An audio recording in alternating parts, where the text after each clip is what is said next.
ex-wife pinagsuot ng basahan sa engagement ng dating asawa.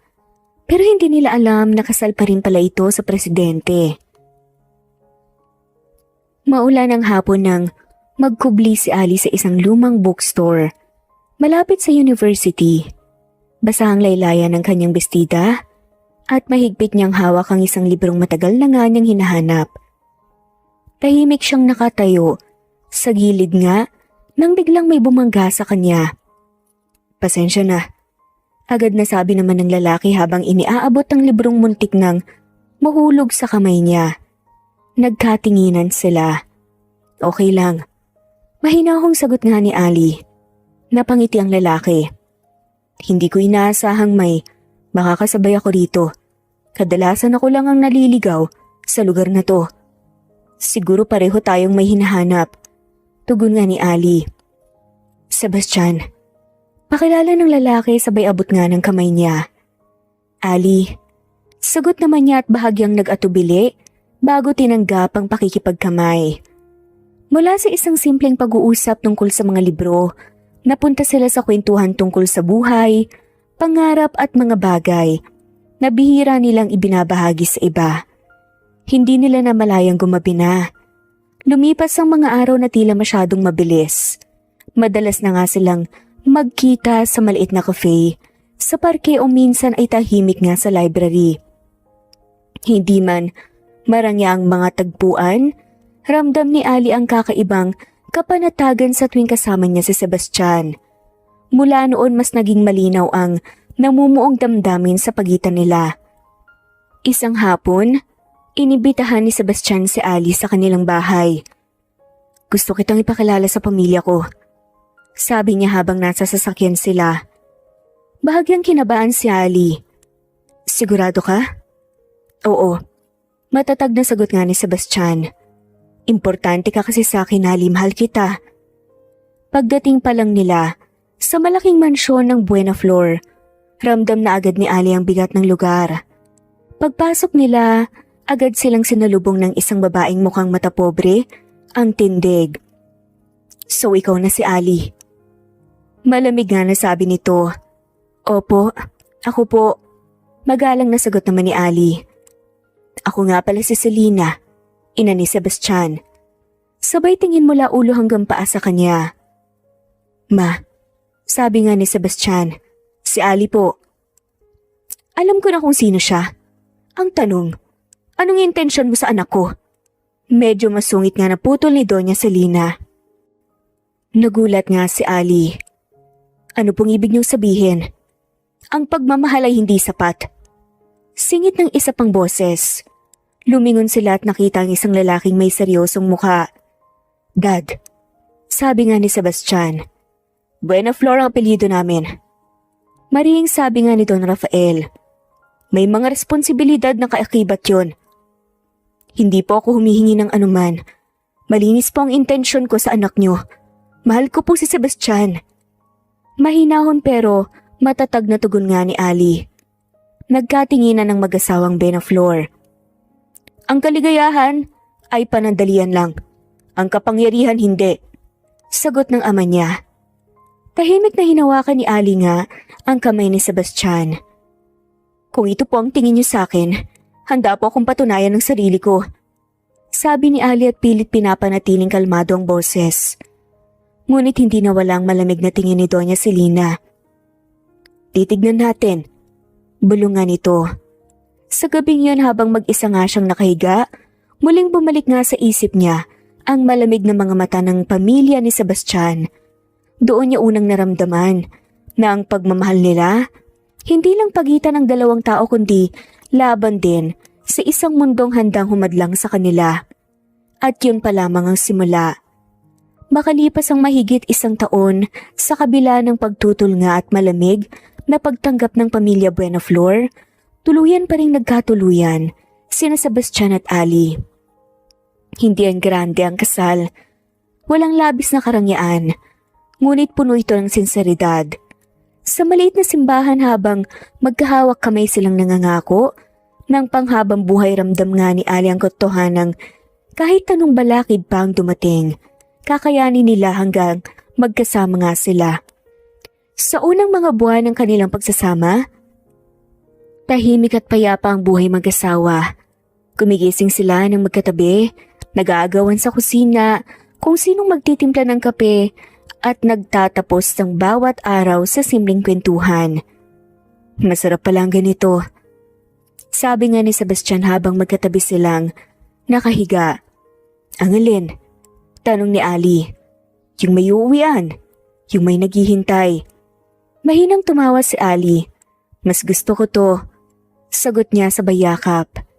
Hindi man perpekto ang kanilang buhay, sapat na ang pagmamahal para punan ng lahat ng kakulangan. Ngunit unti-unting nagbago ang ihip ng hangin. Nangitulak nga ni Don Rafael si Sebastian na pasukin ang politika. Isang gabi dumating nga sa bahay na tahimik at mabigat ang mukha ni Sebastian. Napansin yun ni Ali habang naghahain nga siya ng hapunan. Pagod ka na naman, sabi niya. Medyo. Sagot ni Sebastian at pilit ng umiti. Ngunit hindi yun karaniwang pagod. May nangyari ba? Maingat na tanong nga ni Ali. Huminga ng malalim si Sebastian. Nagkausap kami ni Dad. Alam na kaagad ni Ali ang ibig sabihin nun. Tungkol na naman ba yan sa... Tumango si Sebastian at napayuko. Matagal na nga niya akong hinihikayat dyan. Pero ngayon mas desidido na talaga siya. Napasukin ko yun. Umupo si Ali sa tapat niya. Ikaw, Han. Kailangan ba lagi silang sundin mo? Paano naman ang desisyon mo? Sandaling natahimik si Sebastian. Hindi ko alam. Alam kong kaya kong tumulong pero ayoko magsakripisyo ang lahat. Hinawakan ni Ali ang kamay niya. Kung ano man ang nasa puso mo, hindi kita pipigilan. Nandito lang ako sa likod mo, palaging nakasuporta sa'yo. Hindi nagtagal. Naging madalas ang pagbisita ni Don Rafael sa bahay nila. Kasama nito ang mga taong bihasa sa politika, mga strategists, at mga pangakong balot ng kapangyarihan. Anak, maring sabi nga ng ama, isang hapon. Ito ang tamang panahon. May pangalan ka na. May impluwensya. Sayang kung hindi mo gagamitin. Saad nga ni Don Rafael. Kailangan ko ba talagang gawin to, Dad? Sagot nga ni Sebastian. Mas lalong kailangan. Singit ni Doña Selina. Ang isang buhay na Flor ay mas kailangan makilalang pangalan. Nang sa ganun ang lahat ng makapangyarihan ay mapapasamin. Tahimik lamang si Ali sa paligid. Pinipiling hindi makisali. Ngunit ramdam niya na unti-unti nga siyang naitataboy palabas ng eksena. Nang tuluyan ng pumayag si Sebastian na tumakbo, doon nagsimulang magbagong lahat. Madalas nang umuwi si Sebastian ng gabi, minsan madaling araw na. Ang mga date nila ay napalitan nga ng meetings, ang mahabang usapan ay naging maiikling mensahe. Pero hindi doon nagtapos ang kalbarto ni Ali. Dahil lalo lamang bumigat ang responsibilidad ng asawa niyang si Sebastian ng tuluyan na itong mahalal bilang Pangulo ng Pilipinas. Sa araw ng kanyang panunumpa, nakatayo si Ali sa gilid ng entablado, suot ang simple ngunit maayos niyang damit. Nakangiti siya, ngunit sa likod ng ngiting iyon ay may bigat na matagal na niyang pasan. Habang umaalingaw-ngaw ang palakpakan at sigawan ng mga tao, ramdam niyang may isang bahagi ng asawa niya ang tuluyan ng napunta sa sambayanan, isang bahaging dati ay para lamang sa kanya. Simula nang maupo si Sebastian sa pinakamataas na posisyon sa bansa, halos tuluyan nang naglaho ang dating Sebastina na kilala ni Ali. Ang mga umagang dati ay magkasabay silang nagkakape ay napalitan ng maagang pagpupulong. Ang mga gabing puno ng kwentuhan ay naging tahimik. Madalas ay walang tao sa kabilang bahagi ng kama. Sa Malacanang, ang oras ay hindi na pag-aari ng sinuman. Araw-araw, nasasaksihan ni Ali ang pagbabago ng lahat, ang dami ng bodyguards, ang higpit ng seguridad, ang mga matang laging nakamasid sa bawat kilos nila. Kahit ang simpleng paglabas para mamili ay kailangang may pahintulot at plano. Ngunit ang pinakamasakit ay ang unti-unting pagkawala ng presensya ni Sebastian bilang asawa. Sa mga unang buwan, pilit pang bumabawi si Sebastian. "Pasensya ka na." Madalas niyang sabihin habang hinahaplos ang kamay ni Ali. "Konting tiis lang kapag maayos ng lahat." Ngunit ang konting tiis ay naging mga linggo. Ang mga linggo ay naging buwan. Madalas nang mag-isa si Ali sa malawak na silid ng palasyo. Nakatingin sa mga kurtinang sumasayaw sa hangin, iniisip kung kailan huling may umuwi sa kanya, hindi bilang presidente, kundi bilang asawa. Isang gabi, naghintay siya hanggang madaling araw. Narinig niya ang yabag ng mga paa sa labas ng kwarto. Bumukas ang pinto. Pumasok si Sebastian, bakas sa mukha ang pagod. "Hindi mo ba namamalaya ng oras? 3:00 na ng umaga." Mahinang tanong nga ni Ali. "May emergency meeting kasi." Sagot ni Sebastian habang tinatanggal ang coat. "Pasensya ka na, hindi ko napansin ang oras." Tumango si Ali. Hindi na siya nagulat. Matagal na niyang natutunang lunukin ang mga salitang gusto niyang isigaw. Ngunit kahit gaano pa niya pilitin ang sarili, unti-unti ring nauubos ang pasensya niya. Habang lumilipas ang mga araw, mas lalo ring naging lantad ang impluwensya ng pamilya ni Sebastian. Palaging naroon ang kanyang mga magulang, may mga opinyon, may mga suhestyon, at madalas ay may mga puna. Hindi bagay sa isang first lady ang ganyang pananamit. Minsang sabi nga ni Doña Celina, "Mas mabuting ngawasan mo muna ang media." Tugtong naman ito ni Rafael, "Hindi pa handa ang publiko sa'yo." Tahimik lang si Ali. Ngunit sa loob niya, unti-unting gumuguho ang sarili niyang identidad. Hindi na siya sigurado kung sino siya. Sa mundong ito, asawa ba siya, palamuti, o sagabal? Sinubukan niyang kausapin si Sebastian. "Kailangan kita, hindi bilang presidente, kundi bilang asawa." Napahinga ng malalim si Sebastian. "Ali, hindi ganun kadali. Buong bansa ang nakaasa sa akin. Ano naman ako? Kasama pa ba ako sa responsibilidad at plano mo?" Hindi agad nakasagot si Sebastian. At sa katahimikang iyon, lalong sumakit ang dibdib ni Ali. Dumating ang araw na tuluyan ng sumabog ang lahat. Isang press dinner ang ginanap sa Malacanang, isang gabing dapat ay magkasama silang humarap sa publiko. Ngunit huli na namang dumating si Sebastian. Pagod, iritable, at halatang wala ng lakas. Nilapitan siya ni Ali matapos ang programa. "Pwede ba tayong mag-usap?" Tanong nga ni Ali. "Hindi ngayon, maraming tao." Striktong sagot naman ni Sebastian. "Lagi na lang hindi ngayon." Maring tugon ni Ali. Hindi na napigilan ng sarili. Nagkatingin na ng mga tao sa paligid. Napansin niyo ni Sebastian at hinila si Ali palayo. "Hindi ito ang tamang lugar para dyan. Sa kadrabahan mo. Huwag mo akong bigyan ng kahihiyan." Malamig na sabi nga ni Sebastian. "Kahihiyan na ba talaga ang tawag mo dito? Ako, hindi na ba ako ang tamang tao?" Biglang tanong nga ni Ali, nanginginig ang boses. Tumahimik si Sebastian. Kita sa mukha niya ang pagod at inis. Ngunit sa halip na sagutin siya, tumalikod si Sebastian. "Pagod na ako. Kailangan kong mag-isip." Saad niya. At doon niya iniwan si Ali nakatayo sa gitna ng bulwagan.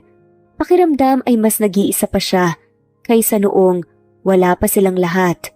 Sa gabing iyon umuwi si Sebastian na puno ng galit at pagkalito.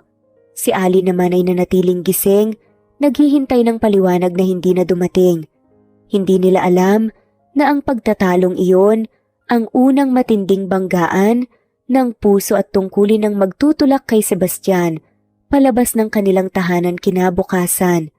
At ang pag-alis na iyon na inakala nilang panandalian lamang ay magbubukas ng pintuan sa trahedyang tuluyang magbabago sa kanilang kapalaran. Kinabukasan, bumalot sa Malacanang ang isang uri ng katahimikang hindi kailanman naging payapa. Walang tigil sa paglalakad si Doña Celina sa gitna ng maluwang na sala. Paulit-ulit ang tunog ng kanyang sapatos sa marmol na sahig, kasabay ng panginginig ng kanyang mga kamay. Hawak niya ang rosaryo, ngunit hindi niya namamalayan na halos mapigtas na ito sa higpit ng kanyang kapit. Hindi siya sumasagot. Pabulong nga, nasabi niya. Magdamag na, wala man lang tawag. Sa kabilang panig ng silid, nakaupo si Ali sa isang upuan malapit sa bintana. Nakapikit ang kanyang mga mata, magkadikit ang mga palad, at tahimik na bumibigkas ng panalangin. Maputla ang kanyang mukha, halatang hindi nakatulog. Ang dibdib niya'y mabigat, parang may masamang kutob na ayaw siyang lubayan. Panginoon, niligtas mo po siya. Huwag mo po kaming pababayaan. Tumigil sa paglalakad si Doña Celina at marahas na umarap kay Ali. Tumigil ka nga dyan? Biglang sigaw niya. Nagmulat si Ali at nagulat sa biglang pagbabago ng tono. Kung hindi dahil sa'yo, hindi alis si Sebastian kagabi. Hindi siya mapupunta kung saan man siya naroon ngayon. Nanindig ang balahibo ni Ali. Dahan-dahan siyang tumayo. Hindi ko po ginusto ang nangyari. Sagot niya at nanginginig nga ang boses. Nag-away lang po kami. Kasalanan mo pa rin. Simula nang pumasok ka sa buhay niya, puro gulo na lang. Hindi ka kailanman naging karapat-dapat sa anak ko. Parang tinamaan ng kutsilyo ang dibdib ni Ali. Hindi na nakasagot si Ali. Bumalik siya sa pagkakaupo. Muling ipinikit ang mga mata. Pilit hinahabol ang lakas na unti-unti nang nauubos. Sa gitna ng tensyon biglang bumukas ang pinto ng sala. 2 pulis ang pumasok. Seryoso ang mga mukha. Ma'am, sabi nga ng isa, kami po may dalang balita tungkol kay Pangulong Buenaflor. Agad na lumapit si Doña Celina. Nasaan ang anak ko? Nasa ospital po siya. Naaksidente po siya kagabi. Nanlambot nga ang tuhod nga ni Ali. Ospital? Halos pabulong niyang tanong. May tama po sa ulo eh. Stable na po ang kondisyon niya pero kailangan po ninyong pumunta kaagad. Dagdag pa nga ng pulis. Wala nang sinabi pa si Doña Celina. Agad siyang naglakad palabas, kasama si Don Rafael sinusundan ng mga bodyguard. Sumunod naman si Ali, hawak ang dibdib. Sa ospital, mabilis silang dinala sa isang pribadong silid. Sa labas pa lamang, ramdam na ni Ali ang kaba na parang may pader na humahad lang sa kanyang paghinga. Lumabas ang doktor, seryoso ang mukha. May concussion po ang Pangulong Buenaflor. May epekto po ito sa kanyang memorya. Nanlaki mga mata ni Ali. Ibig sabihin po ba, may temporary amnesia po siya. Hindi namin masasabi kung alin po sa mga alaalang naapektuhan. Hindi na hinintay ni Doña Celina ang kasunod na paliwanag. Tinulak niya ang pinto at pumasok sa loob ng silid. Nakahiga si Sebastian. Maputla, may benda ang ulo at nakakabit sa mga makina. Ngunit sa kabila ng lahat, mukhang payapa ang kanyang mukha. Sebastian anak, tawagan ni Doña Celina. Dahan-dahang dumilat nga si Sebastian. Ma, bakit ka umiiyak? Tanong niya at may pagtataka nga sa boses. Napasigaw si Doña Celina sa tuwa. Kilala mo ko. Tumango si Sebastian. Oo naman ma, si Dad nasaan? Agad namang lumapit si Don Rafael. Nandito ako anak. Anong nangyari? Tanong nga ni Sebastian. Parang masakit ang ulo ko. Sagot naman ni Don Rafael. Naaksidente ka, pero ligtas ka na. Sa labas ng kama nakatayo si Ali at hindi siya makagalaw. Nanginginig ang kanyang mga kamay. Pero pilit niyang pinatatag ang sarili. Dahan-dahan siyang lumapit. Sebastian. Mahina nga natawag ni Ali sa kanya. Napalingon si Sebastian sa kanya. Saglit siyang napatitig at parang sinusubukang kilalanin ang mukha niya. Kumunot ang noon niya. Sino ka? Parang gumuho nga ang mundo ni Ali. Han? Ako to ang asawa mo si Ali. Nanginginig nga niyang sabi. Tumahimik ang buong silid. Asawa? Hindi kita maalala. Biglang napangiti si Doña Celina, isang ngiting mabilis nga niyang tinago sa likod ng pag-aalala. Hindi mo siya naalala? Tanong nga ng doktor. Umiling si Sebastian. Pasensya na. Parang wala pero kayo. Sabay tingin nga sa mga magulang niya. Kilala ko kayo. Kilala ko ang lahat. Lumapit si Ali at halos mapaiyak. Sebastian, ako to. Huwag ka namang magbiro ng ganyan. Baka prank mo lang to. Okay na, huwag mo nang ituloy, napatawa mo na ako. Niyakap nga siya ni Ali pero dahan-dahang lumalayo si Sebastian. Pasensya ka na. Wala talaga akong maalala. Hindi na napigilan ni Ali ang luha. Bumagsak ang kanyang mga balikat. Dok, ano ibig sabihin nito? Selective amnesia. Sagot nga ng doktor. Posibleng isang tao o bahagi ng alaala lang nawala. At sa hindi inaasahang pagkakataon, si Ali ang babaeng pinakamahal ni Sebastian ang siyang tuluyang nabura sa kanyang isipan. Habang nakatayo si Ali sa gilid ng kama, pinapanood ang lalaking minahal niya ng buo, doon niya napagtanto ang isang mas masakit na katotohanan buhay, si Sebastian. Ngunit sa kanyang mundo, wala na siya. At sa katahimikan ng silid na yon, nagsimulang umikot ang kapalaran pabor sa mga taong matagal nang naghihintay ng sandaling ito. Makalipas ang 1 linggo, nanatiling positibo at hindi sumusuko si Ali. Araw-araw, kahit halos wala ng tulog at pahinga, patuloy pa rin siyang bumabalik sa hospital. Nandoon siya sa tabi ng kama nagbabasa ng balita para sa kanya, nagkukwento ng mga alaala nilang dalawa, umaasang may kahit katiting na bakas ng pagkilala sa mga mata nito. Ngunit sa bawat araw na lumilipas, mas malinaw ang katotohanan. Si Sebastian ay gising, alerto, kilala ang mundo ngunit maliban sa kanya. Pero isang umaga, masigla si Ali kaysa sa mga nagdaang araw. Habang abala siya sa paghahanda ng pagkaing dadalhin para kay Sebastian, may biglang huminto sa kanyang likuran. Hindi sumagot si Doña Celina. Tahimik na kinuha ni Ali ang lalagyan ng pagkain, niyakap niya ito sa dibdib na parang huling piraso ng pag-asa at dahan-dahang naglakad palabas ng kusina. Ngunit sa kabila ng lahat, may isang bagay na hindi nila kayang agawin sa kanya. Ang paniniwalang ang pag-ibig na totoo ay hindi basta-basta napapalitan ng kasinungalingan o kapangyarihan. Makalipas ang 1 linggo, tuluyan ng pinayagan ng mga doktor na makalabas ng ospital si Sebastian. Hindi pa man ganap na bumabalik ang lakas ng kanyang katawan, minabuti ng pamilya na doon na siya magpagaling sa bahay. At sa pagbabalik na yon, tahimik na nagsimula ang isang mas masakit na yugto.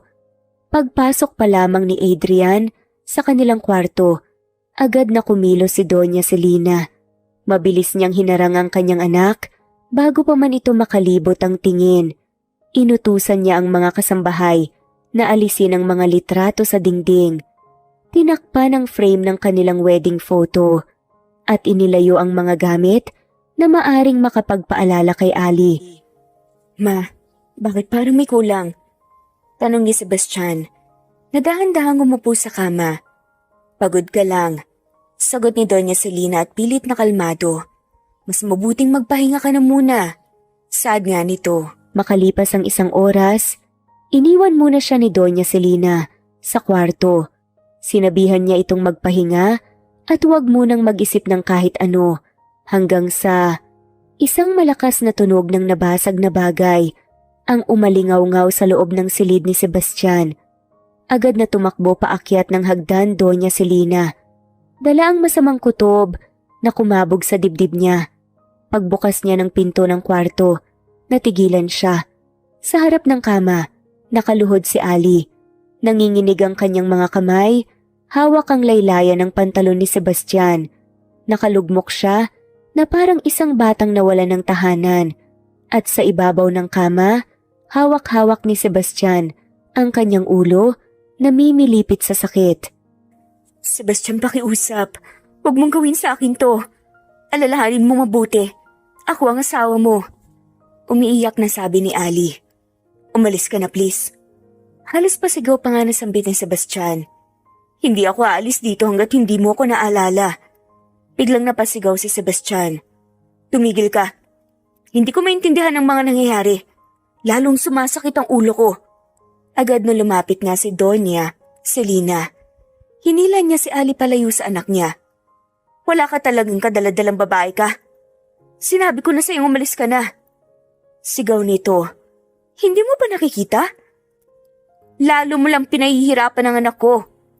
Napatras nga si Ali at umiiyak. Bakit pa kayong nagdedesisyon para sa amin? Ina ka lang. Ako ang asawa. Sigaw ni Ali at hindi na nga napigilan ng sarili. Nagulat naman si Doña Selena sa pagsagot at sigaw sa kanya ni Ali. Kaya mas lalo itong nagalit. Aba, sumasagot ka pa ah? Hinila nito palabas ng pinto si Ali pero pilit na kumakawala si Ali. Sa gitna ng sigawan at pagtatalo ng dalawa, lalo lang sumakit ang ulo ni Sebastian. Napahawak ito sa sentido, parang may dalawang mundong nagbabanggaan sa kanyang isipan.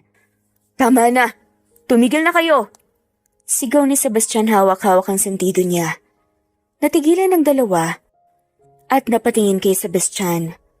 Ngunit bago lapitan ni Doña Selena ang kanyang anak, nagbigay pa siya ng huling salita para kay Ali. Tama na! Maawa kayo sa anak ko! Marihing sabi ni Doña Selena. Umalis ka na. Wala ka ng lugar dito. Hindi ka na bahagi ng buhay niya. Napatayo si Ali. Nanginginig ang buong katawan. Tumingin siya kay Sebastian sa huling pagkakataon. Hinahanap sa mga mata nito ang bakas ng lalaking minahal niya.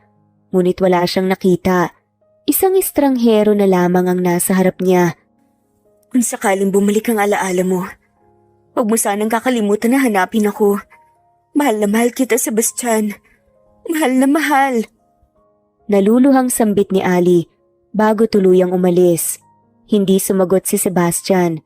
Nakatungo lamang siya, hawak ang ulo, parang walang naririnig. Dahan-dahang naglakad si Ali palabas ng kwarto. Sa araw na yon, tuluyan nang umalis si Ali. Lumayo siya hindi dahil sa kawalan ng pagmamahal, kundi dahil iyon ang tanging paraan para mabuhay si Sebastian nang walang sakit. Iniwan niya ang lalaking mahal niya at dala niya ang sugat na hindi kailanman huhupa. Makalipas ang isang buwan, tuluyan nang bumalik ang lakas ni Sebastian. Malinaw na ang kanyang isipan, matatag na ang kanyang pangangatawan, at handa na siyang bumalik sa tungkulin. Ngunit sa kabila ng paggaling ng kanyang katawan, may isang puwang sa kanyang dibdib na hindi maipaliwanag. Pagmulat niya isang umaga, iyon ang una niyang tinanong. Nasaan si Ali? Tumahimik ang lahat. Nagkatinginan ng mga taong nasa paligid niya. At doon niya napansing may biglang pagbabago sa mga muka ng kanyang mga magulang. Anak, huwag mo nang pilitin ang sarili mo. Hindi ka pa handang alalahanin ng lahat. Maingat na sabi ni Doña Selena. Pero malinaw ng isip ko. Maring sagot ni Sebastian. Nasaan ang asawa ko? Anong ginawa niyo sa kanya? Napabuntong hininga si Don Rafael. Umupo ito sa harap nga ng anak, seryoso ang mukha. Kung ganoon dapat mong malaman ang katotohanan. Mababang sabi naman ni Don Rafael. Tumigas ang mga kamay ni Sebastian sa kaba. Hindi niya alam kung bakit pero ramdam niyang masasaktan siya. Iniwan ka na ni Ali. Diretso at malamig nga na sabi ni Don Rafael. Nang panahong may sakit ka, hindi niya kinayang responsibilidad. May iba na siyang pinili. At ganun kadali na lang sa kanya natalikuran ka. Parang tinamaan nga ng malakas. Nasuntok si Sebastian. Hindi totoo yan. Dugtong pa nga niya. Tumayo si Doña Selena. Sebastian anak, ako ang nanay mo. Hindi ko magagawang pagsinungalingan ka. Wala na siya at kailangan mong tanggapin yon. Andito naman kami. Umiling si Sebastian. Kung iniwan niya ako, bakit parang ako ang may hinahanap? Bakit parang may kulang? Bakit sa tuwing binabanggit ang pangalan niya, masikip ang dibdib ko? Hindi ba dapat galit dapat ang nararamdaman ko? Sandaling natahimik ang silid. Nagkatingin na ng mag-asawa. At sa katahimikang iyon, unti-unting napagod si Sebastian. Pagod na sa pagpilit intindihin ang hindi niya maalala. Kung iniwan niya ako, wala na akong magagawa. Hindi ko na siya maibabalik. At hindi ko na rin dapat ipilit pa. Lumapit si Doña Celina at hinawakan ang balikat ng anak. Yan ang tamang desisyon. Mag-focus ka muna sa sarili mo, sa bansa, at sa hinaharap. Tahimik na tumango si Sebastian. Ngunit sa loob niya, may bahagi ng sarili niyang hindi sumang-ayon. Mula noon, sinubukan niyang bumalik sa normal. Bumalik siya sa opisina, sa mga pulong, sa mga talumpati, sa papel na ginagampanan niya bilang leader ng bansa. Sa huli, wala na siyang nagawa kundi tanggapin ang bersyon ng kwento na ibinigay sa kanya. Hindi dahil naniniwala siya, kundi dahil iyon ang tanging kwentong pinayagan siyang malaman. At sa pagtanggap na yon, unti-unting isinara ni Sebastian ang puso niya. Samantala, sa loob ng maliit na bahay na tinutuluyan ni Ali, tahimik niyang pinagmamasdan ang litrato nila ng kanyang asawang si Sebastian. Hinaplos niya ang larawan na para bang naroon pa rin ang init ng mga alaala. Sa katahimikan, malinaw niyang naririnig ang sariling paghinga at ang bigat ng pangungulila. Para siyang nakakulong sa isang mundo ng mga alaalang siya na lamang ang may hawak. Nang biglang may kumatok sa pintuan, napapitlag si Ali at dahan-dahang tumayo. Pagbukas niya ng pinto, isang pamilyar na mukha ang bumungad. Si Attorney Lucas Herrera, ang abogado ng pamilya Buenaflor. Lalong bumigat ang dibdib ni Ali sa kanyang pagdating. Ano pong kailangan niyo? Nanginginig na tanong nga ni Ali. Napabuntong hininga sa Attorney Lucas bago sumagot. Pinadala ako rito ng mga magulang ni Sebastian. Pasensya ka na, napagutusan lamang ako. Maingat nga niyang sabi. Pasok po muna kayo. Tahimik na naupo si Ali. Nagsimula na ngang mag-explain si attorney. Nandito ako para papirmahan ang papeles na to. Sakay nilabas nga ang annulment papers. Nagulat si Ali at nanlaki mga mata. Nanginginig habang hawak-hawak ang papel. Talagang hindi sila tumigil. Bulong niya sa sarili at nangingilid ang luha. Alam kong hindi madali para sa iyo to. Pero alang-alang sa mahal na presidente, sana maintindihan mo. Natulala na nga lamang si Ali at hindi pa rin makapaniwala sa nababasa niya. Hanggang sa nagulat na nga lamang si Attorney Lucas nang mabilis na pinirmahan nga ni Ali ang papel. Ito ang gusto nila, di ba? Sige. Ayan, isampal mo sa kanilang annulment papers na yan. Hindi na sila nakontento. Talagang pati annulment, hindi nila ako tinantanan. Naluluhang sambit ni Ali. Napaawa at naluha naman sa attorney. Sa kaibigan din nila. Huwag kang mag-alala. May hangganan din ang lahat ng kasamaan nila. Sa ngayon, ang tanging magagawa mo, ipagdasal sila. Makapangyarihang tao sila, kaya wala tayong laban. Sambit ni Attorney Lucas. Napahawak na lang si Ali sa kanyang ulo at napapikit.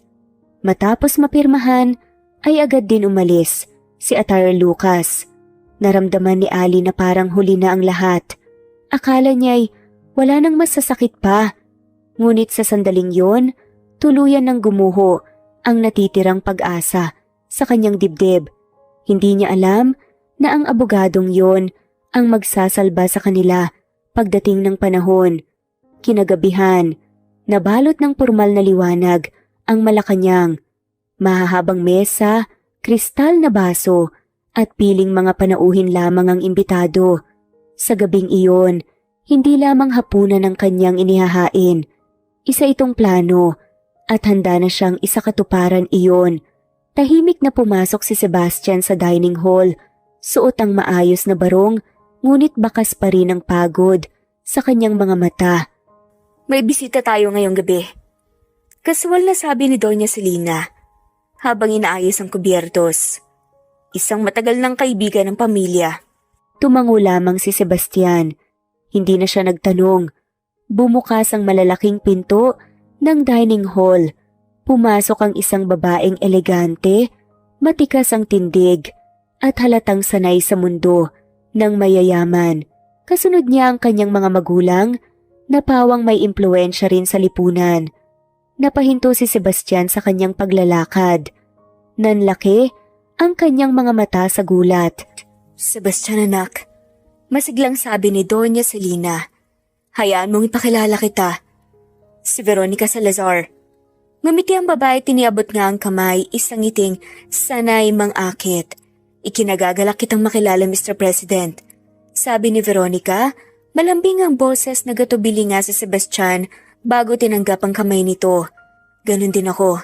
Sagot niya at pilit nga na magalang. Umupo silang lahat sa harap ng mesa. Habang nagsisimula ang hapunan, tahimik lamang si Sebastian. Napapansin niyang palihim siyang tinitingnan ng kanyang ina. Lumapit si Doña Celina kay Veronica at bahagyang binulungan ito. Lapitan mo siya. Mahinang sabi nga niya. Huwag kang magatubili. Kailangan niya ngayon na makakausap. Saad pa nga ni Doña Celina. Ngumiti si Veronica at tila nauunawaan ng utos. Mr. President, narinig kong mahilig po kayo sa classical music. Biglang sabi nga ni Veronica sa nang-aakit na boses. Napatingin si Sebastian. Oo. Sagot niya at bahagyang nagulat. Paano mo nalaman? Na-share lang sa akin ni Tita Celina. Sagot nga nito sabay ngiti. Ngiti lang din ang naitugon ni Sebastian. Halatang hindi interesado. Tahimik na nanood si Don Rafael habang palihim na tumatango. Ito ang eksaktong senaryong gusto nilang mangyari. Isang babaeng maayos sa mata ng publiko at babaeng walang bahid ng kahinaan. Matapos ang kainan ay agad na sinundan ni Veronica si Sebastian sa labas. Mr. President, biglang tawag nga ni Veronica. Mas personal ang tono.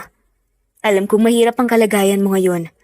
Alam kong marami kang pinagdadaanan at hindi madali ang mag-isa. Saad pa ni Veronica. Ayos lang ako.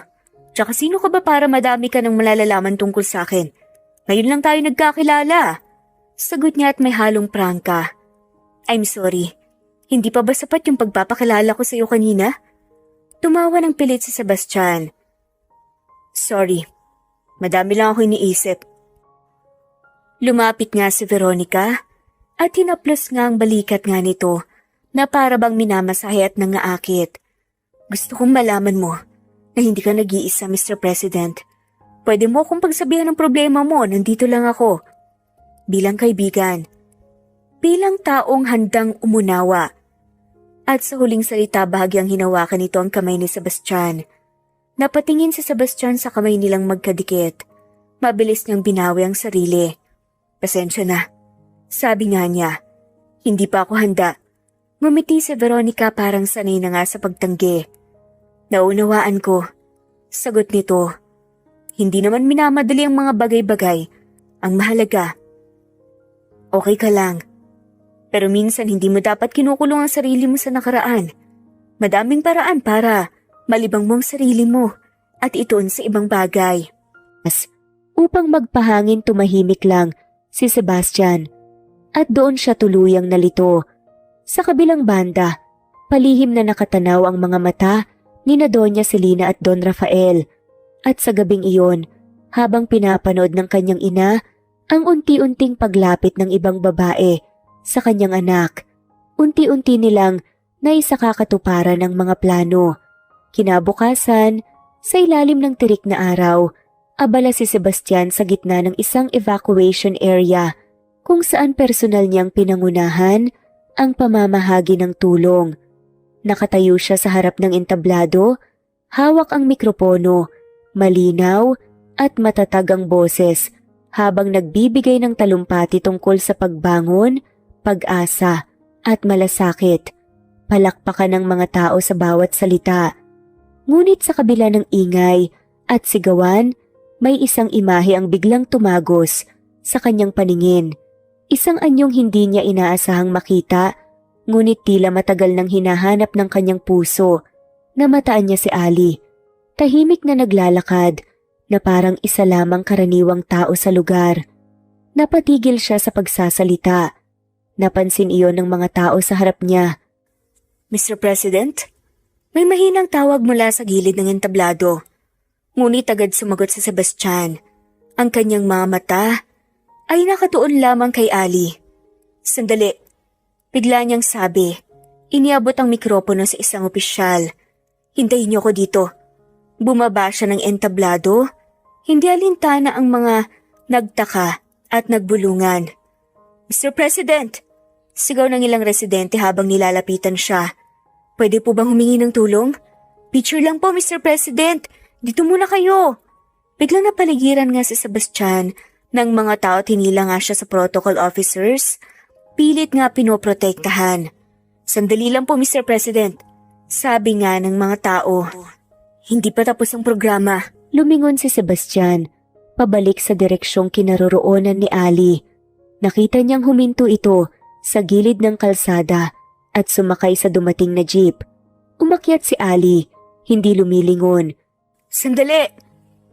Sigaw ni Sebastian, halos maputol ang boses. Ngunit nalunod iyon sa ingay ng tao, sa sigawan, sa mga kamay na humahawak sa kanya, hanggang sa umandar na ang jeep. Napatayo si Sebastian, tila natulala. Tinangka niyang kumawala sa mga taong humahawak sa kanya. Pakawalan niyo ako. Maring sabi nga niya. Kailangan ko siyang sundan. Pero sir, delikado po. Sagot ng security. Maraming tao. Habang unti-unting lumalayo ang jeep, may kung anong naputol sa loob ni Sebastian. Isang pagkakataong hindi niya alam kung mauulit pa. Sa loob ng jeep, nakaupo si Ali sa may bintana. Hawak niya ang bag sa kanyang kandungan, nakatingin sa labas. Walang kaalam-alam. Sa labas, muling bumalik si Sebastian sa entablado. Ngunit wala na sa sinasabi niya ang kanyang isip. Kasabay nito, unti-unting bumigat ang hangin sa pagitan ng dalawang pusong minsang nagtagpo at muling pinaghiwalay ng pagkakataon. At sa araw na iyon, pareho nilang hindi alam na ang saglit na pagtatagpo ay simula na naman ng isang katotohanang pilit tinatakasan, ngunit hinding-hindi na muling mapipigilan. Pagsapit ng gabi, mabilis na nakarating kay Doña Celina ang balita tungkol sa nangyari sa outreach. Hindi niya pinalampas ang pagkakataon at agad niyang ipinatawag si Sebastian sa pribadong sala ng Malacanang. Tahimik ang paligid, ngunit mabigat ang tensyon sa hangin. Kita sa mukha ni Doña Celina ang pagkainis na pilit niyang tinatago sa likod ng mahinahong tinig.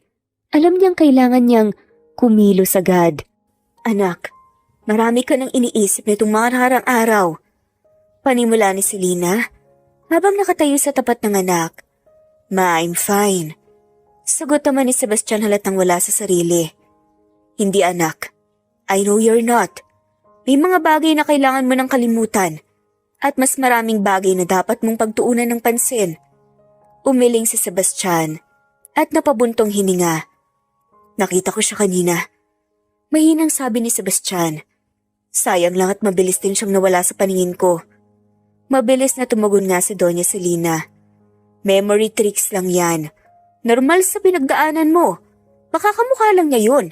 Balita ko kasi wala na siya dito at nagpakalayo-layo kasama ng lalaki niya.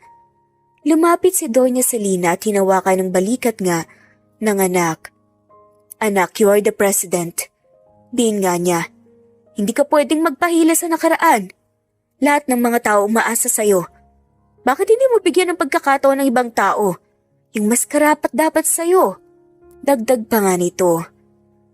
Bago pa makasagot si Sebastian, may kumatok sa pinto. Isang kasambahayang nagbukas at tinihayag nga ang pagdating ng bisita. Ngumiti si Doña Celina ng bahagya. Perfect timing! At last. Bulong niya sa sarili. Pumasok si Veronica may dalang paper bag. Good evening. Magiliw niyang bate. Sorry sa istorbo. Dagdag pa nga niya habang nakatingin kay Sebastian. Hi. Maikling sagot ni Sebastian. Bahagyang nagulat at hindi niya inaasahang makikita muli ang babae roon. May dala pala akong food. Masayang sabi ni Veronica. Your favorite, if I'm not mistaken. Napatingin si Sebastian sa hawak nitong pagkain. Naalala mo? Tanong nga niya. Ngumiti si Veronica. Of course. Tumayo naman si Doña Celina at nagpaalam na. I'll leave you two muna. Kunwaring casual na sabi ni Doña Celina. Mag-usap muna kayo. Tumingin siya kay Veronica na may makahulog ang ngiti at huwag kayong magpuyat. Naiwan sa sala sina Sebastian at Veronica. Si Adrian ang unang nagsalita. So my mom seems very fond of you. Bahagyang natawa si Veronica. She just wants what's best for you. Sagot naman ni Veronica. And I want the same. Napakunot ang noon ni Sebastian. You barely knew me. Seryosong saad naman nito. I know enough.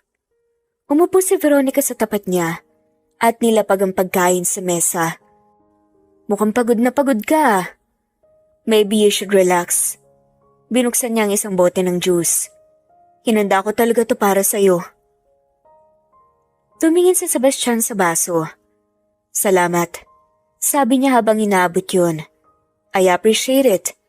Ngumiti si Veronica na kamasid nga sa bawat galaw niya. Sige na, inumin mo na. Mahinahon niyang utos. Uminom si Sebastian.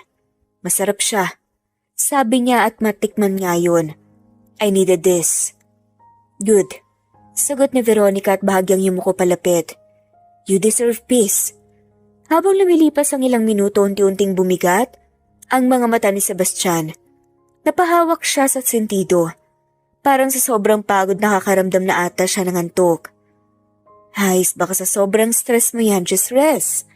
Mabilis na saad ni Veronica. Sinubukan pang magsalita ni Sebastian, pero hindi na talaga kinakaya ng pagkahilo niya. Sige na, magpahinga ka na. Just close your eyes for a bit. I'll be here. Masuyong saad pa nga ni Veronica. Tuluyan nang napapikit si Sebastian. Bumagsak ang kanyang ulo sa sandalan ng sofa habang tahimik na pinagmamasdan siya ni Veronica at unti-unting nagbago ang kanyang ngiti. Inabot niya ang basong iniwan ni Sebastian at marahang inilapag sa mesa. Sleep well, Mr. President. Bulong niya. Everything will be easier when you wake up. Tumayo siya at inayos ang sarili. Walang bakas ng pag-aalinlangan sa kanyang mukha. Mula sa labas ng sala, sumilip si Doña Celina. Nang makita niyang mahimbing na natutulog ang anak, napangiti siya. Tahimik niyang isinara ang pinto. Good. Bulong pa nga niya. Mukhang nasusunod lahat ng mga plano ko.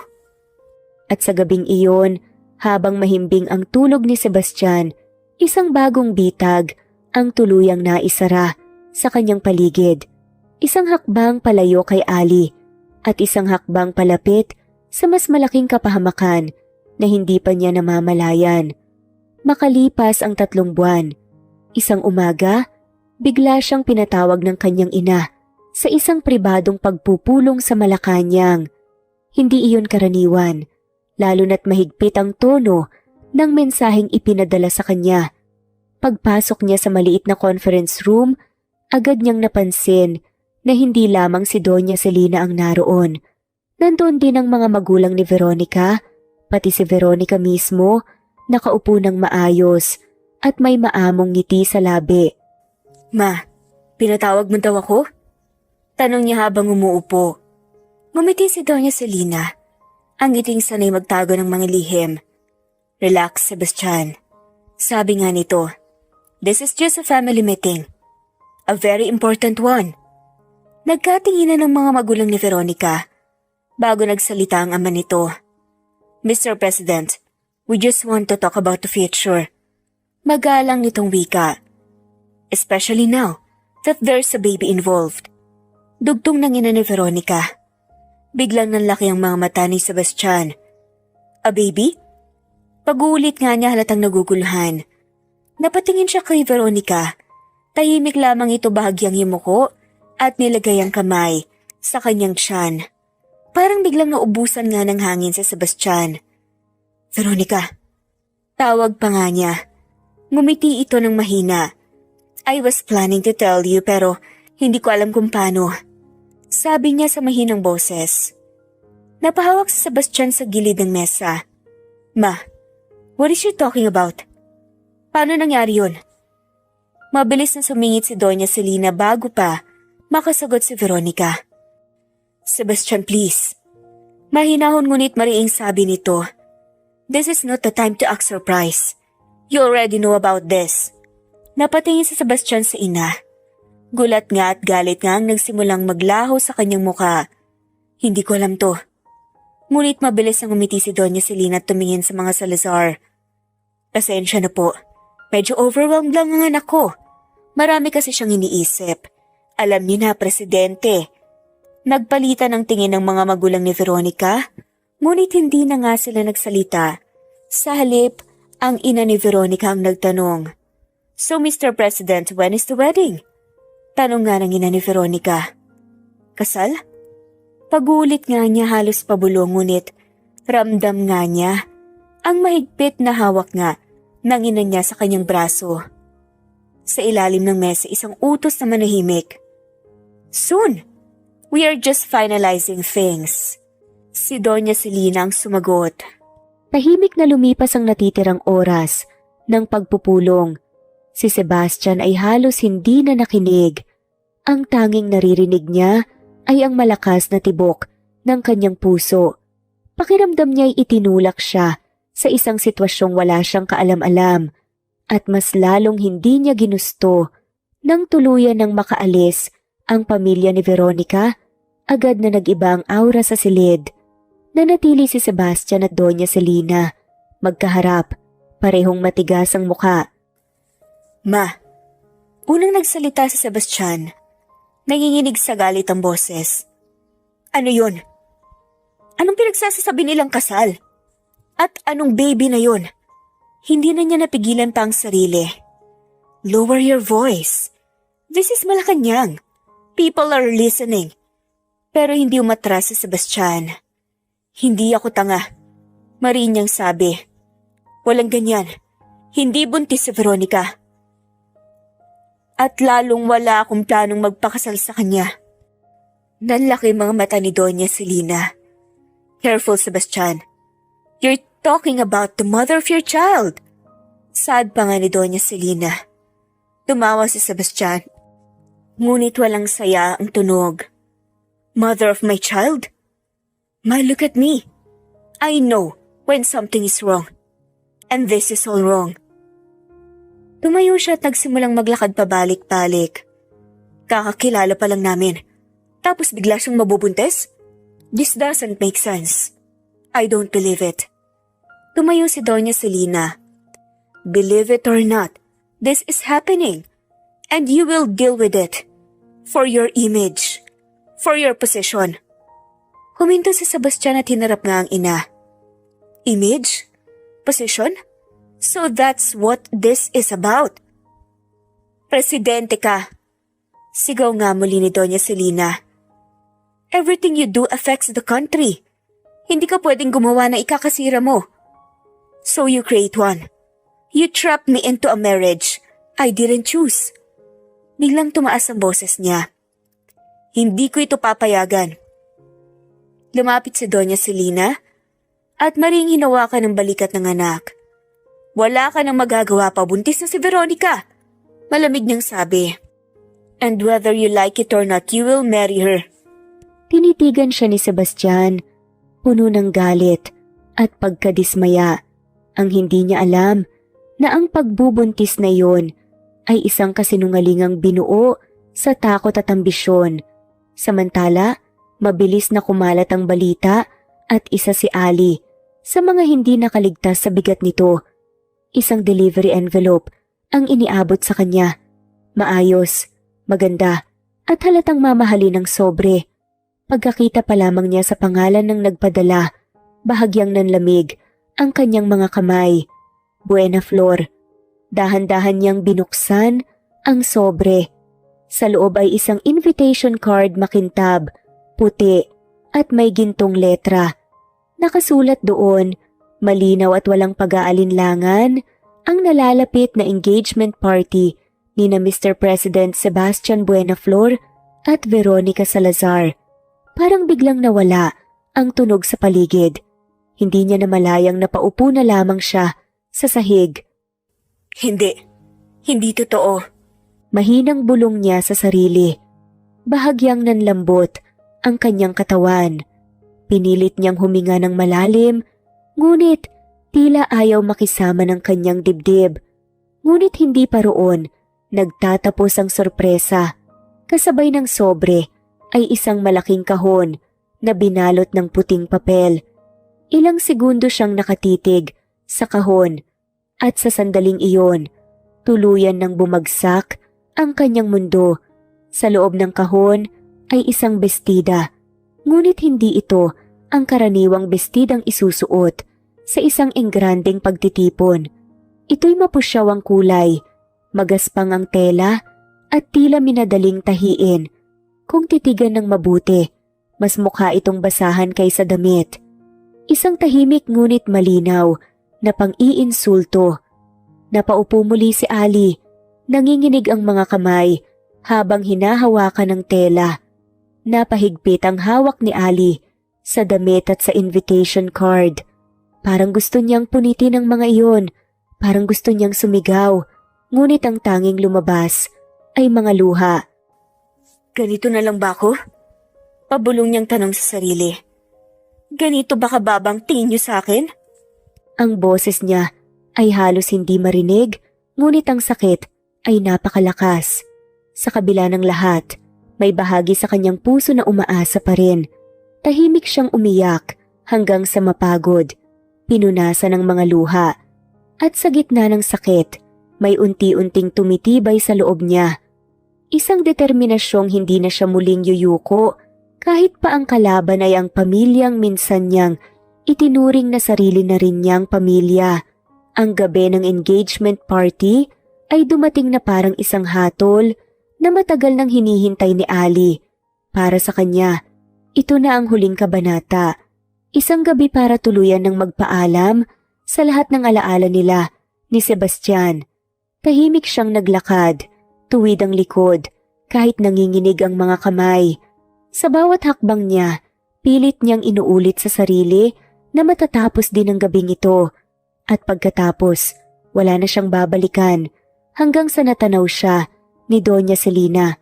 Bahagyang tumigas ang ngiti ng babae, ngunit mabilis niya itong inayos. Lumapit ito kay Ali na parang isang mabait na punong abala. At ngayong gabi, balak nitong tapusin ang lahat. Mabuti naman, at pinaunlakan mo ang paanyaya ko dumating ka. Sambit ni Doña Celina. Pilit ang lambing sa boses. Nagulat si Ali ngunit agad na nagpakumbaba. Tumango siya bigla sa pagbate. Good evening po. Mahinahon niyang tugon. Ilang oras na lang masisilayan mo na ang bagong magiging first lady ng bansang to. At sigurado akong malayong malayo siya sa'yo. Nanatiling nakatayo lang si Ali. At nakayuko. At nang mapansin nga ni Doña Celina ang suot nito, ngumiti ito ng palihim. Bagay na bagay sa'yo ang suot mo. Ngumiti lang si Ali. Kahit alam niyang panunuya yun. Gusto ko lang po talagang tapusin ang lahat ng maayos. Napangiti si Doña Celina bahagya. Good. Wika nga nito. After tonight everything will be clear. Saglit na tumingin si Ali sa entablado. Nakita niya roon si Sebastian, nakatayo sa tabi ni Veronica. Maayos ang ayos nito, perpekto sa paningin ng lahat. Ngunit may kung anong mali. Ang mga mata niya malayo, pagod, at parang may hinahanap. Masaya ka ba? Biglang tanong nga ni Ali. Mahinang bulong nga ni Ali habang nakatanaw kay Sebastian. Natigilan si Doña Celina sa tanong. Of course, masaya ang anak ko. At mas magiging masaya pa siya pagkatapos ng kasal nila. Mabilis naman nasagot ni Doña Celina. Hindi na sumagot si Ali. Tumango lamang siya at umatras ng bahagya. Pinili niyang lumayo at humanap ng isang sulok. Ayaw na niyang makipagtalo. Pagod na ang puso niya. Makalipas ang ilang sandali, pinatawag na sa entablado ang magkasintahan. Nagpalakpakan ng mga bisita habang umaakyat sina Sebastian at Veronica. Nakangiti si Veronica, kumpiyansa, parang panalo na ang lahat. Si Sebastian naman ay nakangiti rin, ngunit halatang pilit. Parang may mabigat na tanong sa kanyang isip. Good evening, everyone. Panimula ni Sebastian. Thank you for being here tonight. Huminto siya saglit, parang may gustong sabihin ngunit pinigilan.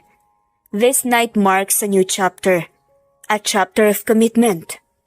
Habang nagsasalita siya, tahimik na nakikinig si Ali. Sa bawat salitang binibigkas ni Sebastian, parang may unti-unting bumibiyak sa kanyang dibdib. Napansin niyang paminsan-minsan ay napapatingin ito sa paligid. Parang may hinahanap na hindi niya makita. Are you okay? Bulong ni Veronica sa kanya. Yes. Sagot naman ni Sebastian ngunit walang katiyakan. Naninibago lang ako. Ngumiti si Veronica. You'll get used to it. Maarting saad pa nga niya. Hindi na kinaya ni Ali ang eksena. Dahan-dahan siyang tumalikod. Pilit pinipigilan ng luha. Hindi na niya kailangang marinig ang susunod. Hindi na niya kailangang manatili. Ito na ang wakas na matagal niyang tinanggap.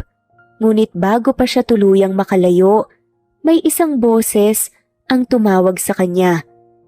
Ali. Napahinto siya. Paglingon niya, si Ateneo Lucas Herrera ang nakatayo sa kanyang harapan. Seryoso ang mukha nito, puno ng determinasyon. Hindi ka pwedeng umalis. Mahina nga ngunit mariing sabi ng abogado. May kailangan ka marinig. Nagulhan si Ali. Attorney, please, pagod na ako. Daing naman ni Ali. Hindi pa tapos ang laban. Sagot naman ni Attorney Lucas. Hindi na siya nakasagot nang biglang umakyat si Ataydo Lucas sa entablado. Nagkagulo ang mga tao. May mga nagtaka, may mga nagbulungan, kasabay ng pagtigil ng musika. At napunta sa kanya ang lahat ng atensyon. Good evening. Malakas na sabi nga ni Attorney Lucas. I apologize for interrupting, but I need to clarify something. Lumingon nga si Attorney Lucas kay Sebastian. Mr. President, with all due respect, hindi pa kayo malayang magpakasal sa iba. Nanlaki ang mga mata ng lahat. Nagkagulo ang bulwagan. Wait, what? Nagugulhan at maarting tanong ni Veronica. Napatayo naman ang mag-asawang Doña Celina at Don Rafael na nagtataka rin. Ano ibig mo sabihin, attorney? Tanong nga ni Doña Celina galit na galit, diretsyong tumingin si Attorney Lucas sa kanya. Hindi ko po na-process ang annulment. Saad ni Attorney Lucas na patayo nga si Sebastian. What? Ibig sabihin kasal pa rin po kayo kay Ali. Pagpapatuloy nga ng abogado. Natigilan si Ali sa kanatatayuan niya. That's impossible. Sigaw nila Doña Celina. Umili nga si Attorney Lucas. I'm not. I have the documents. Nagkagulang mga bisita, may mga napasigaw, may mga nagvideo. Si Veronica namutla. Sebastian, this isn't true. Umiiyak nga nitong sabi ngunit hindi siya pinansin ni Sebastian. Bagkus hinanap pa nga nito si Ali. Nasaan siya? Tanong ni Sebastian. Nanginginig ang boses, tahimik na lumapit nga si Ali sa entablado. Lahat ng mata ay nasa kanya. Parang muli siyang hinuhusgahan ng mundo. No! Tignan mo nga ang itsura niya. Tawa nga ng ilang tawang malingaw-ngaw. Hindi na babagay sa yung babae niyan. Tignan mo itsura niya. Para siyang isang basahan. Bagay na bagay sa kanya ang suot niya. Dagdag pa nga ni Doña Celina. Isang huling pagtatangka nga na ipahiya pa siya.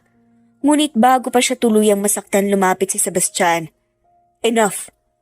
She's still my wife. At hindi ko hayaang bastusin siya. Tinanggal nga niya ang coat at nilagay nga sa balikat ni Ali. Natahimik ang lahat. Kung may dapat man akong sundan. Siya yun. Dagdag pa ni Sebastian at tumingin kay Ali. Mabilis siyang lumungon nga sa security. Prepared helicopter. Utos niya. Take my wife somewhere safe. Nagulat nga si Ali. Huwag ka mag-alala. Susunod ako. Mahigpit niyang hinawakan ng kamay ni Ali. Naramdaman niyang muli na bumalik ng lalaking minahal niya. Handang ipaglaban siya sa harap ng lahat. Makalipas lamang ang isang oras, agad na sumunod si Sebastian kay Ali. Lumapag ang helicopter sa tuktok. ng isang mataas na gusali na nakatanaw sa Manila Bay, isang pribadong helipad na madalas niyang puntahan tuwing kailangan niyang huminga palayo sa ingay ng mundo. Nakatayo si Ali sa gilid, nakatanaw sa mga ilaw sa ibaba. Hawak-hawak ang coat na ibinigay sa kanya ni Sebastian. Hindi niya namalayang naroon na pala ito sa likuran niya. Akala ko hindi ka nasusunod. Mahina niyang sabi, hindi lumilingon. Hindi ko kayang mawala ko ulit, Ali. Madamdaming sagot naman ni Sebastian. Lumapit siya at marahang hinawakan ng kamay ni Ali. Not again. Nanginginig ang boses niya at puno ng pagsisisi. Samantala sa venue nga ng engagement party, tuluyan ng nagkagulong lahat. Galit na galit si Veronica, sumisigaw at sinisisi si Doña Selena sa harap ng mga bisita nang dahil sa pagkapahiya niya. Ano nang nangyari sa plano niyo? Hanggang tanga ka na lang ba dyan? Wala ka bang gagawin? Nakakahiya! Sigaw pa nga ni Veronica, nanginginig sa galit. Maging ang mga magulang nito hindi napigilang magtaas ng boses. Isang malaking eskandalo to para sa pamilya namin, Selena. Galit na sambit ng ama ni Veronica. Dinamay niyo pa kami sa kahihiyan. Linisin niyo ang pangalan namin dahil kung hindi, ikaw ang mananagot sa amin. Dagdag pa ng ina ni Veronica.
Hindi mo kailangan. Agad niyang sabi. Please listen to me. Sagot ni Sebastian. Patawarin mo ako nung mga panahon na wala akong ibang makilala kundi ang pamilya ko. At nagpadala ako ng mga sinasabi nila. Buong akala ko talaga inabandonan mo ako ng mga panahong may sakit ako. Napaluha si Ali. I waited. Araw-araw kong hinihintay ang pagbabalik ng alaala mo. Ang araw na makilala mo na ulit ako. Pero sadyang mapaglaro talaga ang tadhana. Hinayaan nila na tuluyan kang hindi makaalala nang sa ganun magawa ng mga magulang mong matagal na nilang pakay para sa ating dalawa. Yun ay ang paghiwalayin tayo. Tumayo sa Sebastian at mariin ngang niyakap si Ali. I'm so sorry. Sorry sa sakit na dinulot ko. Sorry sa pag-aalinlangan ko at sorry kung hinayaan ko silang ilayo ka sa akin. Paulit-ulit ng sambit. Mahigpit ang yakap ni Ali. Parang natatakot na baka mawala na naman ang sandaling yun. Hindi ko na alam kung kaya ko pang masaktan ka ulit. Sirang-sira ako mula nang inilayo ka nila sa akin. Mahina nga niyang sabi. Hinawakan ni Sebastian ang mukha niya at marahang pinunasan ng mga luha. Look at me. I won't let that happen again. Hindi ko man maalala noon ang bawat alaala natin, but I choose you now, tomorrow and every day after. Napangiti si Ali sa gitna ng luha. Saglit silang natahimik habang pinagmamasdan ng lungsod sa ibaba. Ang mga ilaw ay tila mga bituin na nakalatag sa lupa. Parang saksi ang buong Maynila sa kanilang muling pagsisimula. Isang bagong pahina na isinulat hindi ng politika, hindi ng kapangyarihan kundi ng pag-ibig. Alam mo, akala ko noon kapag iniwan kita, doon ka magiging masaya. Umiling si Sebastian. I was empty. Parang palaging may kulang. Ngayon alam ko na kung bakit. Dahan-dahan niyang hinawakan ng kamay ni Ali at tinagay nga sa kanyang dibdib. Dito, this is where you've always been, kahit na wala ka sa alaala ko. Napapikit si Ali at sumandal sa kanya. Sa wakas naramdaman niya nang muli ang payapa sa kanyang dibdib. Hindi perpekto ang lahat. Marami pang haharapin galit, iskandalo, at sugat na kailangang paghilumin. Ngunit sa sandaling iyon, sapat na ang yakap na iyon. I will fight for us. Pangako na ni Sebastian. Huwag ka magalala. Hindi ko hahayaang saktan ka ulit nila. Ngumiti si Ali at marahang tumango. Mahigpit silang nagyakap muli at marahang hinagkan ang isa't isa.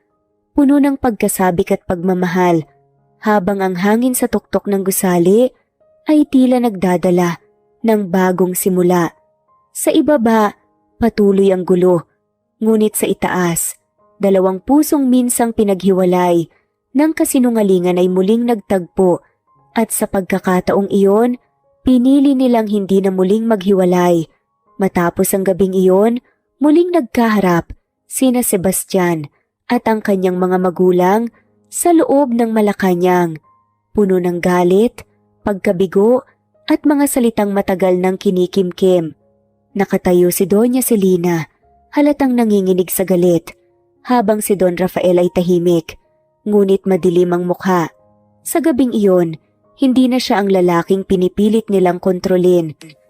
Anong ginagawa mo? Sigaw na Doña Celina na nanginginig na ang boses. Alam mo ba kung anong kaiyan ang ibinaba mo? Sa pamilyang to? Sa buong bansa? Sa harap ng mga kaalyado natin? Nanlilisik ang mga mata nga ni Sebastian. Kayo pa talaga ang may ganang magalit? At kayo pang may lakas ng loob para itanong sa akin yan? Na para bang kasalanan ko ang lahat? Hindi ba dapat sa'yo ako magtanong? Anong ginawa niyo? Napatingin nga si Doña Celina kay Don Rafael, pero hindi ito umimik. Tila hinihintay nito ang susunod na sasabihin ng anak. Wala kang karapatang pagsalitaan ako ng ganyan. Ginawa namin lahat para protektahan ka. Para sa posisyon mo. Para sa pangalan natin, para sa bansa. Hindi. Ginawa niyo yun para sa sarili niyong kagustuhan. Ginamit niyo ako. Ginamit niyo si Veronica. At sinira niyo ang asawa ko. Tumawa si Doña Celina ngunit walang saya ang tunog. Asawa? Hindi siya karapat dapat sa'yo, Sebastian. Hindi siya bagay sa mundo natin. Tama na. Biglang singit ni Don Rafael. Mabigat ang tinig nga, natahimik silang lahat. Sebastian, anong sinasabi mo? Ano ibig mong sabihin na ginamit? Tumingin si Sebastian sa ama. Hindi mo ba alam ang pagbubuntis nga ni Veronica ay peke lamang? Maring sabi pa nga niya. Nanlaki mga mata ni Don Rafael. Hindi totoo yan. Enough. Stop poisoning your father's mind. Sad pa nga ni Doña Celina. Hindi ito kasinungalingan. Totoo lahat ng sinabi ko.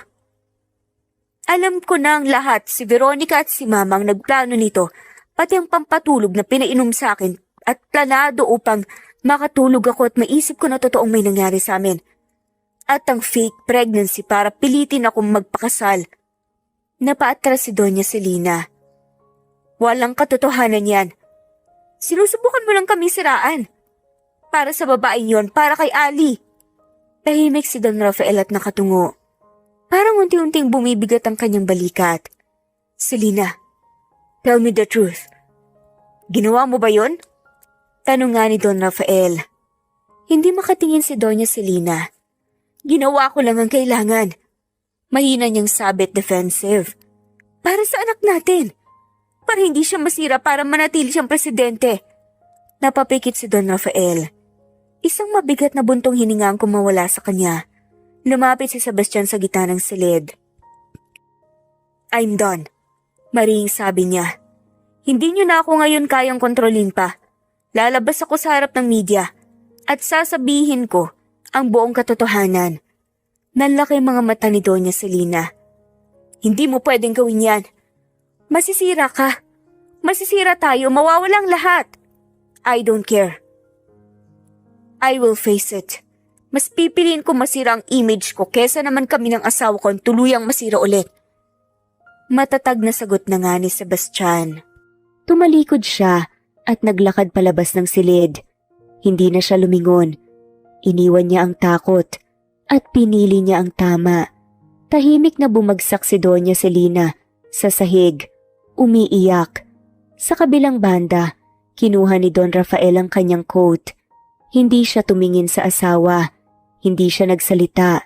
Tahimik siyang umalis ng bahay. Naiwan si Doña Celina mag-isa. Latwalang anak sa kanyang tabi.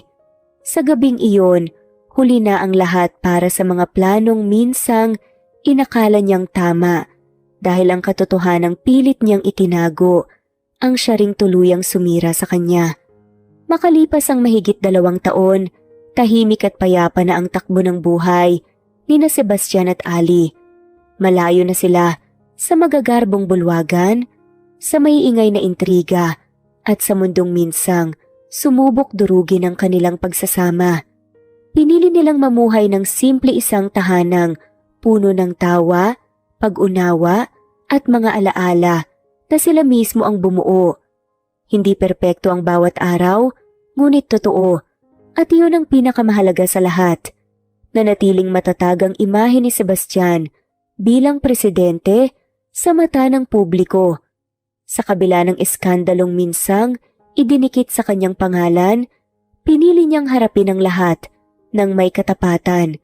Hindi siya nagtago sa likod ng kasinungalingan. Sa halip, ipinakita niya na ang tunay na lider ay marunong tumanggap ng pagkakamali at manindigan sa tama. Dahil doon, mas lalo siyang nirerespeto, hindi lamang bilang pinuno, kundi bilang tao. Si Ali naman ay muling nagbalik ang saya sa kanyang mga labi ng walang takot. Ang mga luha at sakit na minsang sumubok sa kanyang tibay ay naging bahagi ng kanyang lakas. Hindi na siya ang babaeng yumuyuko sa harap ng pang-aapi. Siya ay isang asawa, isang ina, at isang babaeng alam na ang sariling halaga. Isang babaeng pinili ang pagmamahal, hindi ang galit. Dumating ang pinakamatamis na biyaya sa kanilang buhay nang ipanganak ni Ali ang kanilang kambal na anak. 2 munting buhay na naging simbolo ng bagong simula. Sa bawat iyak at tawa ng mga bata, mas lalong naging buo ang kanilang pamilya. Si Sebastian ay isang ama na hands-on, mapag-aruga at laging nariyan. At si Ali, isang ina na puno ng lambing at walang kapantay na pasensya. Hindi rin nagtagal, muling naghilom ang sugat sa pagitan ng pamilya. Sa paglipas ng panahon, natutong humingi ng tawad ang mga magulang ni Sebastian. Sa harap ni Ali, inamin nila ang mga pagkakamaling nagawa sa nakaraan. Hindi naging madali ang pagpapatawad, ngunit pinili ni Ali ang kapayapaan kaysa sa sama ng loob. At doon muling nabuo ang pamilya nila na mas totoo, mas mapagpakumbaba. Mas lalong minahal ni na Don Rafael at Doña Celina ang mag-asawa, lalo na ang kanilang mga apo. Sa mga batang yon, nakita nila ang mga pagkakamaling hindi na dapat maulit. Naging tahimik na ang dating mapang-utos na ina. Mas madalas na siyang nakangiti, mas marunong makinig, at sa bawat pagkakataong yakap niya ang mga bata, tahimik niyang binabawi ang mga kasalanan ng nakaraan.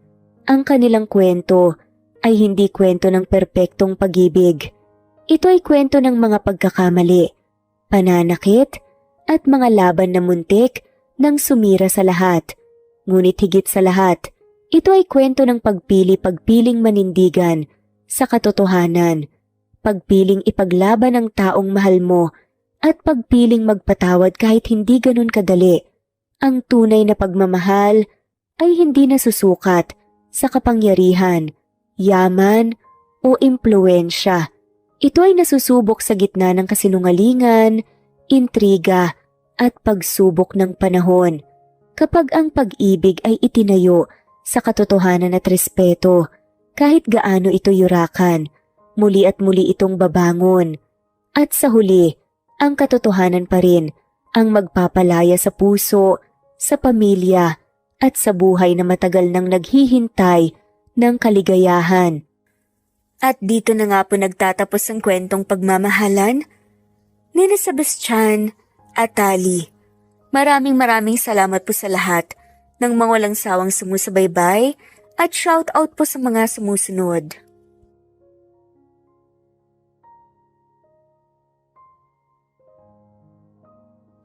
Presbyteros Rose, Maria Evangelista, Eli Evangelista Anderson, Marisa de los Reyes of Saudi Arabia, Conchita Alos Rage, Ana Flor Saico, Christian Fidelino, Judith Castro, Beth Sardina, Jelly Tampos, Fatma Mansul, Senenor Zame, Flor Cabrera of Santa Rosa, Laguna, Liliano Bebe,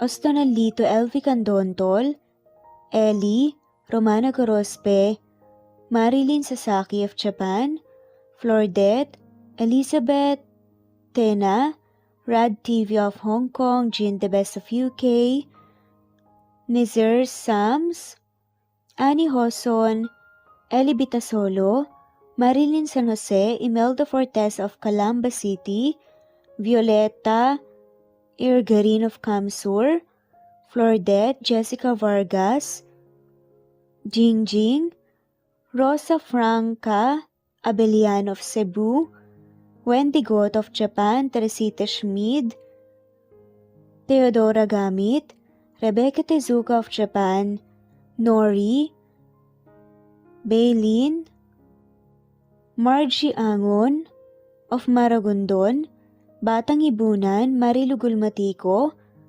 Leda Dapito, Geraldine Ana Victoria Linley of Macau, Marites Nitura, Reynante Salamania, Pasita Eliazar, Jingjing Nazareno, Gina Monge, Rosemary Vasquez, Mercy Villantes, Freda Reyes, Teresita Loida Gabas, Christian Fidelino, Ellie, Wilma Dargantes, Teresita de los Santos, Teodora Gamit, Rosemary, Romana, Leonisa, Kidim, Jean Debes, Eddie Codillian of Winnipeg, Canada, Flor, Ellie, Emily, Elila, Merlin, Leonisa Azotes, M. Season Vlog, Princess Rocker, Emma Gura,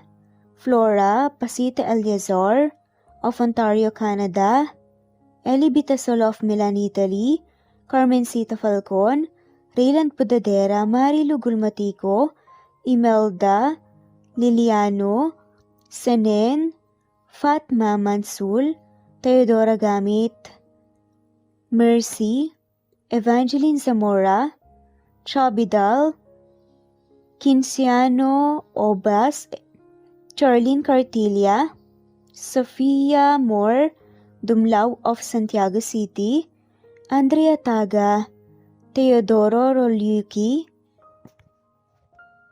Ligaya Calvo, Maria Teresa Rosendo Corpin, Ida Rojas, Stephanie Arroyo, Kidim, Bonifacio Quinzon, D.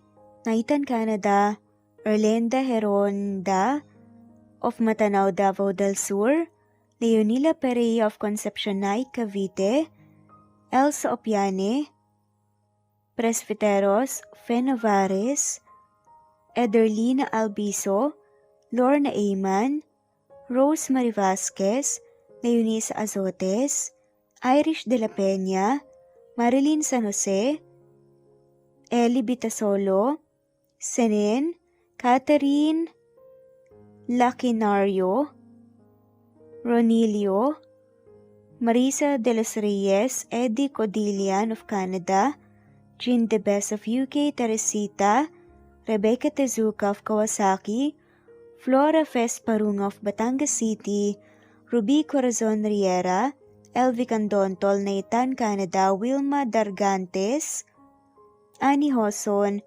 Romana, Flor, Theodora Gamit, Nizer Sams, Emily Borak, Evangeline, Yana Binyon, Kimberly Ann Kempis, Theodora Gamit, Merlilyn Carmen Calunod, Christy Cabrera, Edralina Gatyoan, Nori, Teresita Schmid, Liliano Bebe, Rosalinda, Isidro, Leonora Pandakila, Mary Jean, Malunes, Maria Nita Saltarin, Marlene Bosico, Pasita Eliazar, Celia Harabejo, Lovely Angel, Maria Elena Barosa, Chari Patata, Susan, Melinda Gelit, Gloria Lucas of Poblacion Norte, Licab, Nueva Ecija,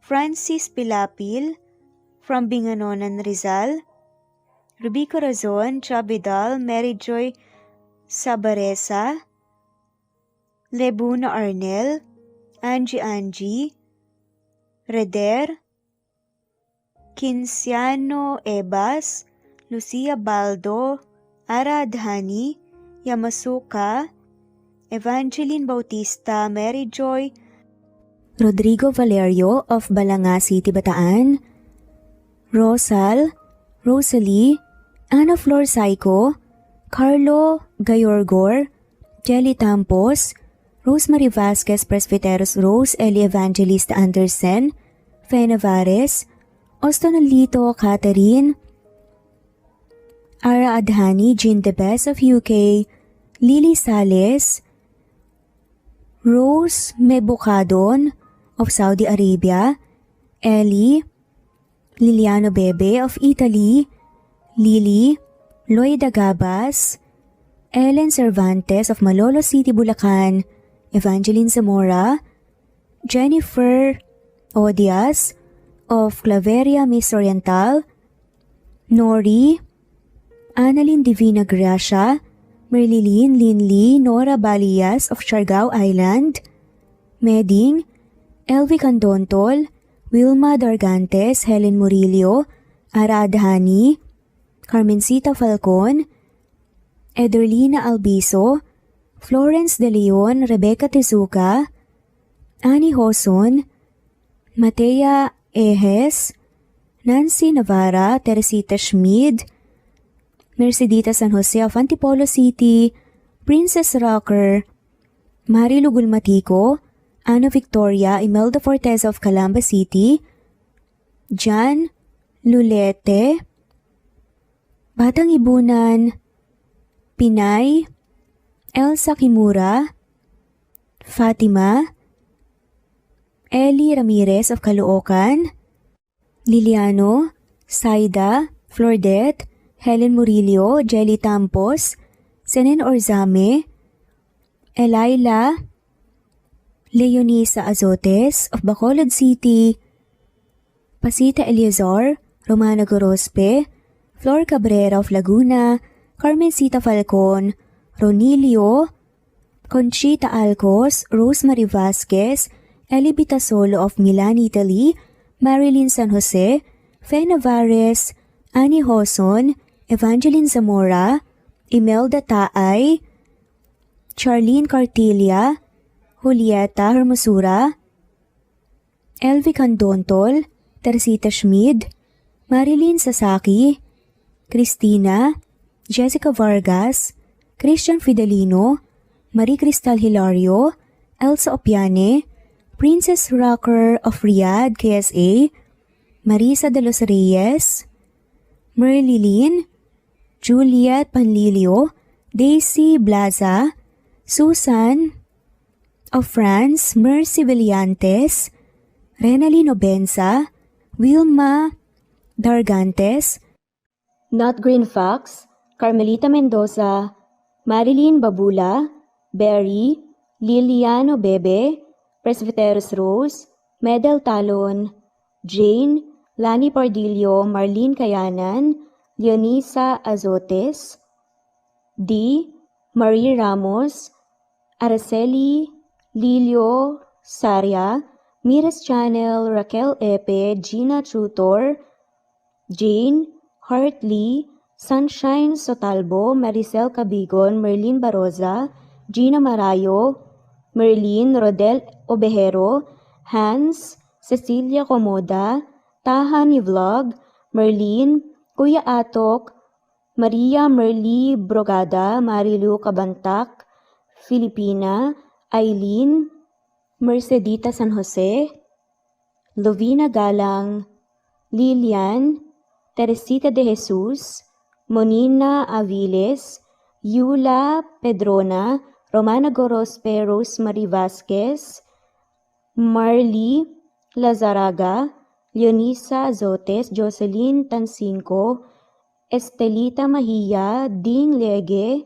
Marisa de los Reyes Arroyo, Leia Paul Vinar, Steve the Music, Rain, Presbyteros Rose, Ostonalito, Alex Saani, Matea Estrella, Agustina, Onaba Cogin, Jessica Vargas, Celine, Merlilyn Baroza, Annie Hoson, Elimana Lili, Mercy Villantes, Eli Evangelista Anderson, Eli Bitasolo of Italy, Ann Mariano, Fredelisa de Guzman, Carmencita Falcon, Merlin Bravo, Cecilia Ramos, Evangeline Zamora, Edralina Gatchoan, Marites Nitura, Agustina Niceto, Marian, Ann Aliflor, Lily Roda Barcial, Alma Ebdao, Minda Tandok,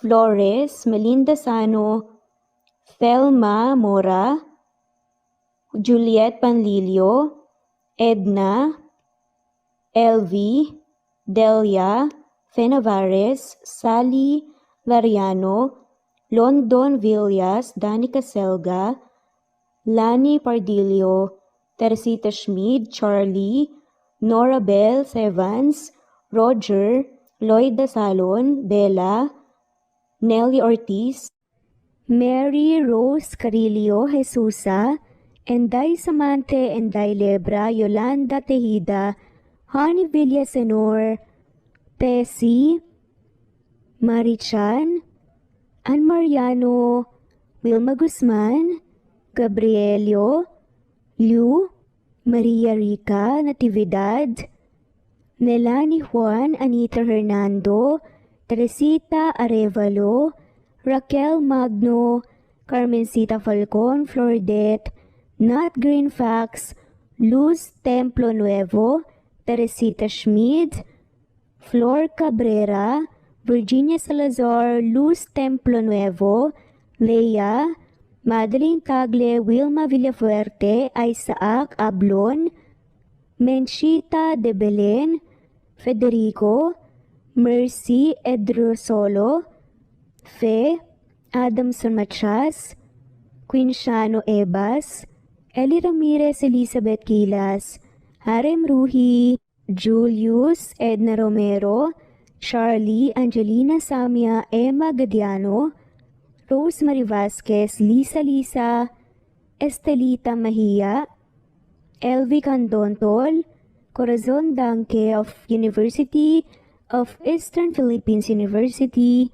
Teresita, Neil Bacolor, Evangeline Zamora, Charlie Jane Clemente, Susan Upaga, Susan Rodrigo, Fred Deliza de Guzman, Juby Hernandez, Helen Murillo, Edarlina Fahil, Rosie, Juliet Caday, Kuya Atok, Betty Losnong, Crescen, Susana, Tessie, Rumbawa, Lovina Galang, Aida Jurado, Emily Kinlog, Mirna Hamero, Liz Berito, Gabrielio, Juan Spotify, Imelda Fortes of Columbus City, Larry Malapaya, Dens, Remy's Life Official, Ellie Evangelist Anderson, at shoutout na rin po sa lahat na mawalang sawang sumusubaybay. Sa mga gusto pong magpa-shoutout, i-comment lamang po ang inyong pangalan at kung tigisan po kayo para ma-shoutout kayo sa next video. Thanks for listening. Muli ito ang Cat Amazing Stories. God bless everyone.